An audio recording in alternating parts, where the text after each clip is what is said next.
আউযুবিল্লাহি মিনাশ শাইতানির রাজিম বিসমিল্লাহির রহমানির রহিম সাল্লাল্লাহু আলা মুহাম্মদ সাল্লাল্লাহু আলাইহি ওয়াসাল্লাম। আল্লাহ নবী দুধানম বাদশা সরকার দো আলম সাল্লাল্লাহু আলাইহি ওয়াসাল্লামে কয়, যদি তোমালোকে কোনোবাই বেয়া সপোন দেখা, কিবা যদি বেয়া সপোন দেখা, তেতিয়াহ'লে হ'ব পাৰে সেই সপোনটো শয়তানৰ ফালৰ পৰা হ'ব পাৰে।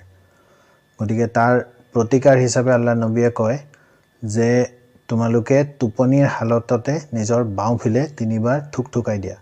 এতিয়া তিনিবাৰ থু পেলাই দিয়া মানে এতিয়া এইটো এটা ইয়াত বুজিবলগীয়া কথা।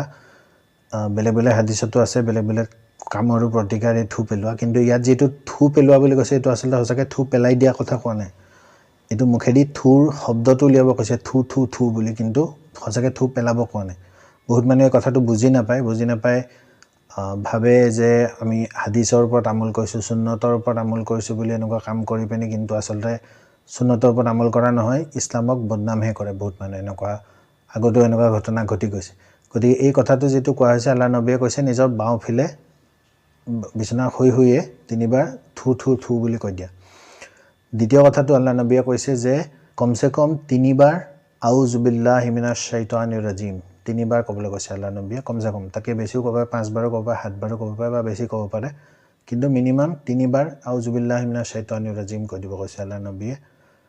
3 নম্বৰ কথাটো আল্লাহ নবীয়ে কৈছে যে তোমালোকে সেই সপোনটোৰ কথা কাৰো আগত উল্লেখ নকৰিবা। যদি পাহৰিয়ে গ'ল বেলেগ কথা, যদি মনতো আছে সপোনটো, তেতিয়াহ'লে সেই সপোনটোৰ কথা কাৰো আগত উল্লেখ কৰিব মানা কৰিছে, নিজৰ মনতে ৰাখি দিবলৈ কৈছে।